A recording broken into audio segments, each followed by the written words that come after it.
Конечно, мне будет приятно, если они отдадут мне все свои деньги. А жениться так на королеве, если уж украсть, то миллион. Усы, они мешают стать Натальей Орейро. Когда ты уже такой великий мастер, то твой меч — это ты сам. Мне везде хорошо, и, в общем-то, нигде мне не хорошо. Встаю в 5 утра, спасаю русскую литературу, после чего думаю о России. Пью кровь других писателей. Писатель, он везде иммигрант.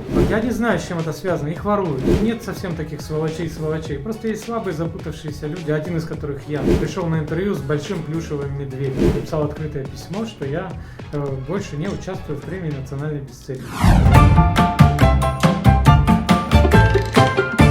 Добрый день, дорогие друзья! Приветствую вас на канале Руйнесанс.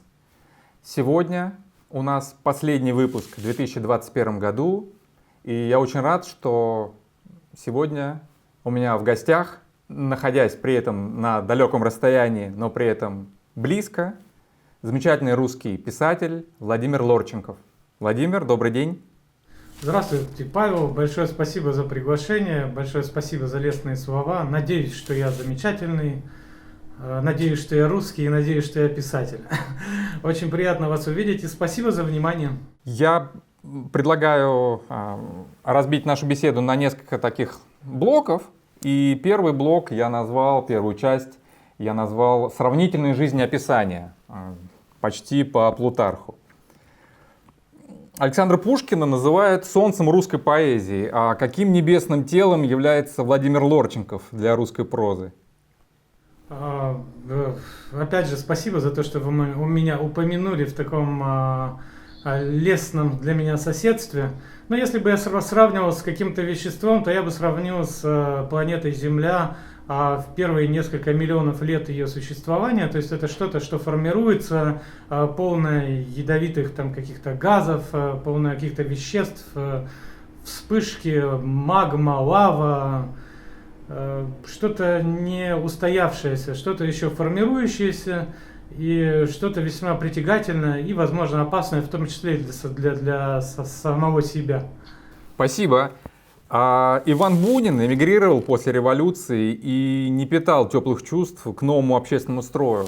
А сравнима ли обида Владимира Лорченкова на современную Россию с тем отвращением, которое испытывал Бунин к СССР? У меня никаких обид нет, тем более на современную Россию, государство, в котором живут русские, люди, которым я обязан, как какой-то исторической общности, своим языком и, как следствие, своим талантом, потому что талант, как мне кажется, это следствие языка. На обиженных воду возят, а я стараюсь не носить тяжелого с тех пор, как перестал работать грузчиком в Монреале и устроился в библиотеку. Мне не нравится общественный строй в Российской Федерации, мне не нравился общественный строй в Советском Союзе, мне вообще никакой общественный строй не нравится. По своим каким-то личным убеждениям я анархист, причем не в плане идеологии, а просто я выступаю за полную, абсолютную, ничем не ограниченную свободу человека, которой он, к сожалению, лишился после того, как мы перешли к земледелию. Вот так глубоко я копну, говоря о земледелии. А при этом я, да, желчно, едко высказываюсь о людях там каких-то в Российской Федерации, но и не только. И от чего многим почему-то кажется, что я испытываю какие-то чувства.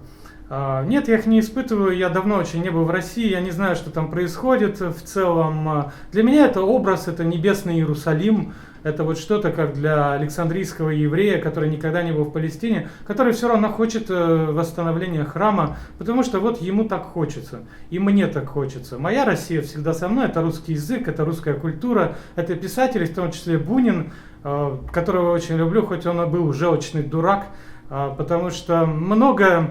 Он в своей книге «Окаянные дни», я писал о нем эссе, многое он преувеличил. И не потому, что все было хорошо в России после так называемой революции, а как раз наоборот, все было очень плохо. Но лично Бунина это особо не коснулось. Я пишу об этом в эссе. Он скорее очень себя эмоционально взвинчивает. Вот так. Спасибо. Мы вернемся еще, безусловно, к эссе. Последняя книга Владимира Набокова, написанная на русском языке, это роман «Дар».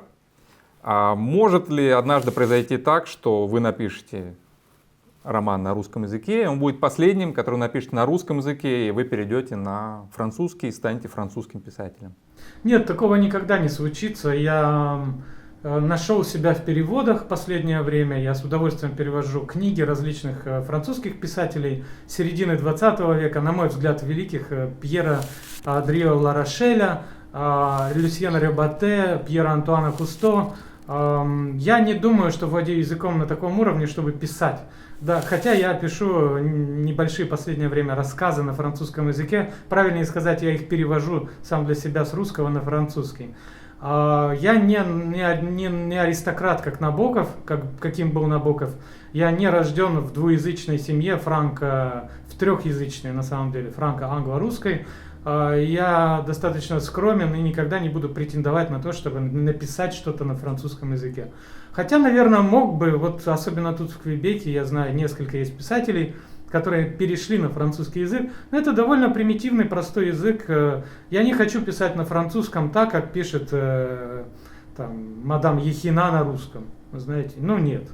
Уж если жениться, так на королеве. Если уж украсть, то миллион. Скажу я, вспомнив заслуженную учительницу Эйдельман с ее блатными поговорками. Так что, если уж писать, то очень хорошо, а очень хорошо я могу только на русском. А если говорить, вот отвлечься на переводах, да, вот которых вы назвали, французских авторов, это какой-то заказ или это просто вот... Нет, это никакой не заказ, это веление души, громко сказано. Может быть, это какая-то форма невроза, когда я должен что-то делать каждый день, чтобы не оставаться наедине с собой. Но это не самое худшее занятие, которое вы можете сделать, оставшись наедине с собой. Мне нравится эта литература, это очень интересный пласт французской культуры, который мы, к сожалению, не знаем совершенно. Есть только один перевод Ларошеля дневника, и он очень плохой, на мой взгляд. И я стараюсь таким образом обогатить и русскую культуру, потому что нам интересно знать, что это за люди, что они писали, как они писали блестяще. И были очень популярны в свое время, хотя сейчас французское общество их лицемерно замалчивает. Но тот же Ребате, он автор бестселлера «Оккупации», который разошелся там тиражом чуть ли не 300 тысяч. А кто все это купил? Кто написал 4 миллиона доносов на французских евреев? Добрые французы. Нужно напоминать им об их прошлом, чтобы никогда это не повторилось в будущем. Ну и если там более серьезно, хотя я все это серьезно сказал, это обогащает меня как писателя. Я пытаюсь влиять каким-то образом на свой русский язык теми приемами, которые заимствую с французской речи, пытаюсь вводить какие-то конструкции. Иногда, возможно, это получается как-то манерно, но в целом, мне кажется, мне удается делать мой русский язык более интересным и экспериментальным, как во время Серебряного века. Потому что язык должен развиваться. Мы не можем писать языком газетных объявлений, как сейчас, к сожалению, происходит в Российской Федерации. Говорю это безо всяких обид.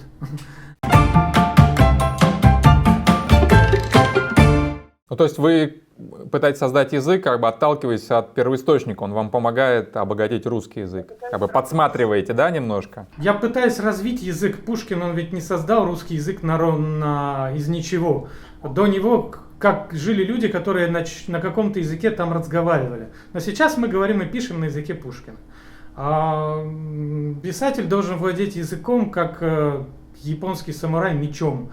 Я постоянно привожу это сравнение в пример, потому что про самурая, который был настолько великим мастером, что он просто отказался от меча и ходил на поединки с веслом. Потому что на самом деле, когда ты уже такой великий мастер, то твой меч — это ты сам. И то же самое должно быть с любым писателем. Он должен в совершенстве владеть языком. А сделать это можно только ежедневно упражняясь, что-то меняя, что-то пробуя. Мне кажется, я говорю какие-то банальные вещи, чувствую себя человеком, который изрыгает трюизмы. Но так и есть. К сожалению, об этом люди стали забывать. Хорошо. Иосифа Бродского вынудили эмигрировать из СССР. А что заставило вас покинуть родину? У меня был комплекс причин. Родину я покинул давно. Моя родина — это Россия, пусть и в советском ее периоде, и она просто была развалена. Так появились независимые государства, и так я оказался в Молдавии. Почему я уехал из Молдавии? Там был комплекс причин, экономический, ну, в том числе, потому что у меня есть семья, мне нужно кормить, я человек, многие почему-то об этом забывают. Я помню, как давал какое-то интервью, и меня спросил интервьюер: а как проходит ваш день? Я ответил там: ну вот утром встаю там в 5 утра, готовлю завтрак, варю кофе, то все убрать, поехать куда-то, что-то написать. И он был очень сильно разочарован. Он ожидал, видимо, ответа: я встаю в 5 утра, спасаю русскую литературу, после чего думаю о России. Возможно, но это все на заднем фоне. У меня есть семья, и плюс у меня начались очень, довольно серьезные неприятности в Молдавии из-за того, что, шибко остерный язык. То есть меня вызывали в Генеральную прокуратуру из-за моего романа «Все там будем», из-за моих рассказов. Но это ничего серьезного, но это, конечно, очень неприятно. Неприятно, когда там напротив себя сидят люди, которые там младше тебя, намного менее образованы, разговаривают с тобой матом, там, хамят, угрожают. Конечно, всего этого хочется удалиться. Вот. И вот я приехал в Канаду, потому что я русский из Молдавии, то есть никакого права на паспорт России у меня нет. Вот. И я, к сожалению, не француз, как Жерар Депардье. И я не Наталья Орейро. Я не Наталья Орейро, к сожалению. Да, немножко не дотянули. Вот и обиды всплыли. Усы, они мешают стать Натальей Орейро. Да, вот я приехал в Канаду, живу в Квебеке. Да. А сколько лет уже? 8-й год, я переехал в 2014 году. Это было еще напряженное время событий, которые начались в Малороссии. И тогда тоже пошла такая волна ненависти и в республиках других. То есть были призывы публиковать списки там симпатизантов, я сейчас говорю на их Pidgin Russian, симпатизантов русского мира, чтобы там доказывать им, что чтобы объяснить им, как они неправы. В общем, такая ситуация, знаете, истерики, как культурной революции в Китае. Меня это ужасно раздражает. Я ничего не боюсь, и умереть даже не боюсь. Но эстетически я не могу это все переносить. Меня тошнит от этого. К тому же вы не один, не только за себя отвечаете тут. Да, у меня есть 2 детей и супруга, да. И кролик, Пирожок, но Пирожок, он канадец, франко-канадец. Он уже, да, то есть он морковку только французскую ест. Да, у него все права. Владимир Набоков, да, известна его периодизация: 20 лет в России, 20 лет в Европе, плюс-минус, и 20 лет в Америке, и затем последние, почти 20 лет опять в Европе, в старой. Можно ли ожидать какой-то периодизации тоже в вашей жизни, что вы, проживя в Канаде какую-то часть жизни, все-таки вернетесь, хотя бы в старую Европу? Конечно, можно. Я нигде не чувствую себя как дома и нигде не чувствую себя в гостях. Я думаю, это обусловлено множеством причин, в том числе личными обстоятельствами жизни. Я сын военного, мы все время меняли какие-то места. Безусловно, это повлияло и на психологию, на личность. Год там, год здесь, 2 там. Мне везде хорошо, и, в общем-то, нигде мне не хорошо. Поэтому, может быть, я перееду, вполне возможно. Здесь мне интересно, хорошо, но опять же я здесь больше по причинам, которые связаны с детьми.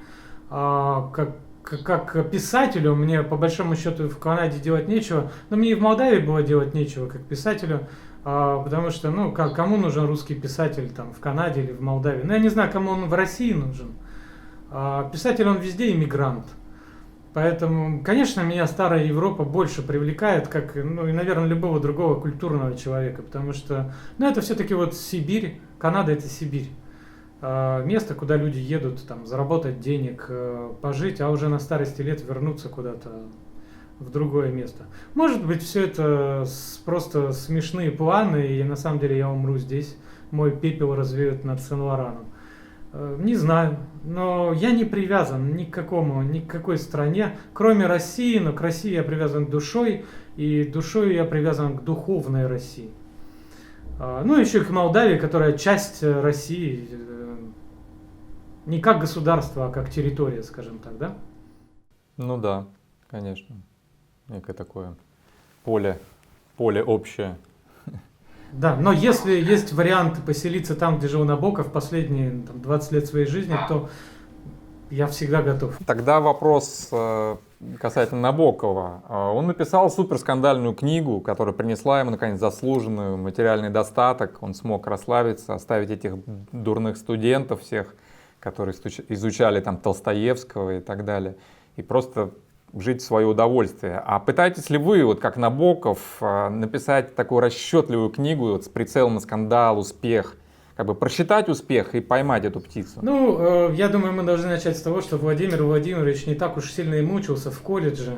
По слухам, он очень любил студенток, общаться с ними, делиться с ними секретами великой русской литературы, несмотря на устоявшееся мнение о его верности, лебединой верности супруге.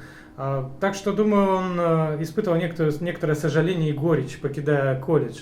Во-вторых, сам Набоков, я знаю, что это мнение о Лолите как шедевре, написанном ради денег, оно в последнее время тоже стало очень популярно, в том числе благодаря Дмитрию Евгеньевичу Голковскому, который выпустил серию блестящих лекций о русской литературе и зарубежной.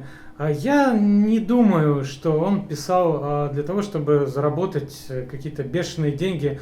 Вот подавитесь, вот вам шедевр. Так не бывает. Не подавитесь, вот вам шедевр, а подавитесь, вот вам бестселлер. Так не бывает. Никто не знает, при том, что, разумеется, есть механизмы рекламы книги, никто не знает, какая книга станет очень сильно популярной, если мы не говорим о тоталитарном обществе. Тогда да, все понятно. Там в Советском Союзе назначили, и вот, пожалуйста, шедевр. Пытался ли он каким-то образом заработать? Да, но была ли у него гарантия? Нет. Ну, имеется в виду сама тема, она сама по себе, вот понятно, что она вызовет, ну, как бы неоднозначную реакцию, скажем так. Да, но в этом смысле я сейчас буду ругать Набокова и хвалить себя. Я тоже Владимир Владимирович. Видите, переплюнул того Владимира Владимировича. Всех троих известных переплюнули. Я с этого начинал. Я написал несколько романов, вполне жанровых. Один детектив, один триллер, еще что-то. Для того, чтобы просто их продать и получить за это какие-то деньги. И, кстати, я вроде бы даже и неплохо заработал. Они в АСТ вышли. Не стали они никакими бестселлерами, но просто у меня их купили по приличным по тем временам, за приличные по тем временам деньги. И вот, но потом я перестал это делать, потому что мне это не интересно. Я считаю, что книга это выкрик. То есть ты не можешь не написать. Что по этому поводу думают там 300 тысяч французов или там миллион русских, мне не очень интересно. Конечно, мне будет приятно, если они отдадут мне все свои деньги. Отправят мне их, как Российская Федерация в Лондон. Но если этого не случится, ну что поделать? Это как выиграть в лотерею. Ну не выиграю, ну ладно. Мне не интересно такое писать. Опять же, в Лолите я вижу не только расчет, но и некоторые места этой книги, они написаны явно под вдохновением. Он очень хорошо написал. Да, одно другому не мешает. Да, в этой нарочитой искусственности, в некоторых местах этот язык, вот то, о чем я говорил, он как будто вот искусственный. Вы видите, что это произведение, дело рук человека, а не что-то природное, да? То есть человек явно старался именно так написать, как оно есть. Это неестественно, но не в плохом смысле. И может быть это в каком-то смысле обогатило русский язык. А может быть я просто все надумываю, потому что я о Набокове писал эссе, но это говорю не ради какой-то рекламы, упаси Боже, а о том, что мое мнение, Набоков виноват перед русскими очень сильно, потому что он законсервировал русский язык и не хотел потом видеть этих несчастных русских, которым он был многим обязан, да? Тем же языком, той же культурой, которую он унаследовал. Он все время ими брезговал, как советскими. Но они жертвы революции, такие же, как и его семья. И, кстати, какой-нибудь несчастный русский, который пострадал от революции, он менее виноват, чем Набоков, отец которого имел отношение к февралистам. Набоков законсервировал язык. Следующий за Набоковым шаг – это ничто. Нихель. Это тупик. Это очень интересно, это совершенно... Но это декабрь, не декабрь, это утконос. После утконоса уже ничего не будет, он тупик. Хотя очень интересная зверушка, он весь, у него есть мех, но он кладет яйца. И у него нос как у утки. И это Набоков, при всей моей любви к нему. Дальше ничего. Конец. Тогда такой вопрос. Есть небольшая заготовка. Вы, я знаю, очень много писали об этих книгах. Это книги Шапориной и Керсновской. И в частности вы говорите о том, что язык этих книг постепенно деградирует, поскольку эти женщины, как все жители Советской России, они проникались вот этим новоязом, нового строя, и плюс сами условия бытовые унижали и язык, и сознание, и упрощали людей. Нет ли здесь вот переклички с тем ничто, которое вы увидели, да, у Набокова? И другой вопрос, не грозит ли вам такая ситуация, как бы того, что вы долго слишком проживете вне этой среды и тоже столкнетесь с некой такой заморозкой своего языка? Ну, я начну, пожалуй, с Керсновской и с Шапориной. Я имею честь быть земляком Керсновской. Она вот воплощение того, что есть для меня русский человек. Этнически она там грека, болгара, румына, русско-малоросска, но на самом деле это русский человек, русской культуры. Я написал сравнительное жизнеописание, эссе сравнительное жизнеописание двух этих женщин, двух русских мучениц. Я не говорил, что деградирует язык обеих, деградировал язык Керсновской, потому что этот изначальный заряд, который был у Шапориной, его хватило на всю жизнь, так же, как и Набокову. Хватит и мне. Потому что она уже вступила во все это взрослым, сформировавшимся человеком. Она могла просто вот как человек, которому 40 лет, ему не так страшно, если мы говорим о культурных, образованных людях, вроде меня или заслуженной учительницы Тамары Эйдельман, а не о каком-то быдле. Если мы попадаем в тюрьму в 40 лет, нам не страшно, потому что у нас уже есть какой-то багаж воспоминаний. Грубо говоря, мы продолжим жить в своей голове. Керсновская попала в эту мясорубку очень молодой. Язык ее деградировал, я это наглядно показал, продемонстрировал в своем эссе, потому что это первые страницы написаны как бы девушкой из романов Тургенева, условной, да, я использую стереотип. А последние страницы, они написаны уже человеком, крепко битым советскими собраниями. Там товарищи, еще что-то. Ее язык деградировал, и избежать этого было невозможно. Язык Шапориной не деградировал, но он и не развивался. То есть она просто законсервировала его, как насекомое в янтаре. Опять же, возвращаясь к Набокову, язык Керсновской, хоть он и деградировал, но он продолжал жить, он продолжал быть пусть изуродованным, искалеченным, но это что-то живое, да, то, что не остановилось. Это эволюция, которая, так получилось, что произошел ядерный взрыв, везде радиация, нужно встать на четвереньки, мычать, пить, пить воду через ухо, но так вы выживете. Или вы останетесь прекрасным последним неандертальцем, который умрет там в пещере на берегу Атлантического океана в Португалии. Вот так он и умер, наш неандерталец Владимир Владимирович. А кроманьонка Керсновская, она продолжила жизнь, продолжила развитие. Потому что после Керсновской были другие люди. Я говорю не только о ней, но и о других писателях. Тот же Лимонов. Лимонов это просто ожог, это новая кожа на месте ожога.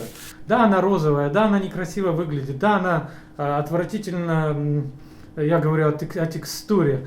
Она не такая, как кожа, да, но это все равно нечто, которую хотелось бы трогать. Да, но это нечто, что защищает ваше тело, и это кожа, какая она ни есть, изуродованная, но она есть. Это все, что можно сказать о русских писателях, настоящих русских писателях, которые вот пошли по этой ветви и продолжают эту ветвь. Я в числе их числю таких разных авторов, как Голковский, как тот же Сорокин, хотя несоизмеримо меньшего таланта человек, Лимонов. Вот. А об их кузенах, советских пятикантропах, ну, даже не буду говорить фамилии, ну вот там все кончилось, да, там все кончилось. Вот. Грозит ли мне? Я думаю, нет. У меня очень большой багаж культурный. Плюс обстановка 21 век. Все-таки мир более глобальный. Я могу читать. У меня очень большой доступ к культурным ресурсам.